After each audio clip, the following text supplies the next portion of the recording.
Surga di telapak kaki ibu. Orang Arab itu bodoh, itu stigma yang saya dapat sebelumnya. Poin ini juga yang membuat saya terbuka hati dan iman saya mengenal rahasia hidup sunnah. Sebagai seorang manajer, saya tentunya mempunyai beberapa orang staf, ada orang Yaman, ada India, ada Arab. Tentunya yang saya ceritakan adalah staf yang orang Arab ini masih muda tinggal bersama orang tuanya. Suatu hari dia tidak masuk tanpa kabar yang jelas, padahal saya perlu dia.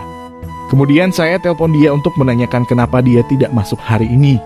Dia bilang badannya agak kurang sehat, tapi dia menjelaskan walaupun kurang sehat sebenarnya masih kuat untuk ke kantor. Jadi saya bilang kenapa gak ke kantor saja, saya perlu kamu. Agak kesal juga saya mendengarnya.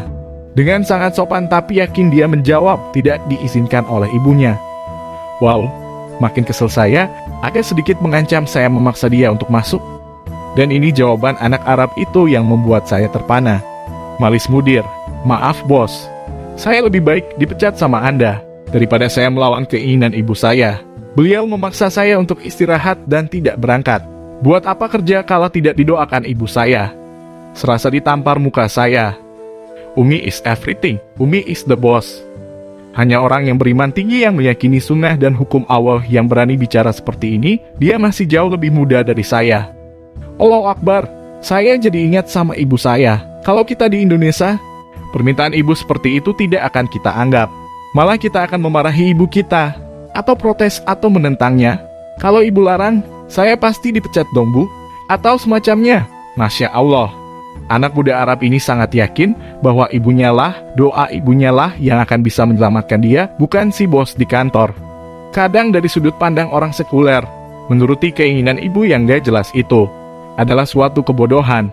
Ya kebodohan. Seperti bayangan saya terhadap anak Arab itu, bego banget sih. Setelah sekian tahun saya menyadari ternyata kebodohan yang fatal sebenarnya adalah melawan dan menyakiti ibu. Banyak anak zaman sekarang yang hidupnya hancur, berantakan, karena melawan dan menyakiti ibunya, atau ibunya tidak mampu mendoakan anak-anaknya. Karena buta agama, di Arab, saya bisa melihat begitu besar bakti anak kepada ibunya.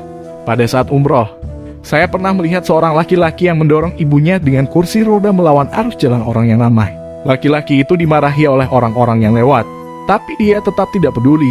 Dia hanya ingin menuruti keinginan ibunya untuk didorong ke arah yang berlawanan. Demi seorang ibu dia ikhlas dimarahi orang-orang, yang penting keinginan ibunya terpenuhi.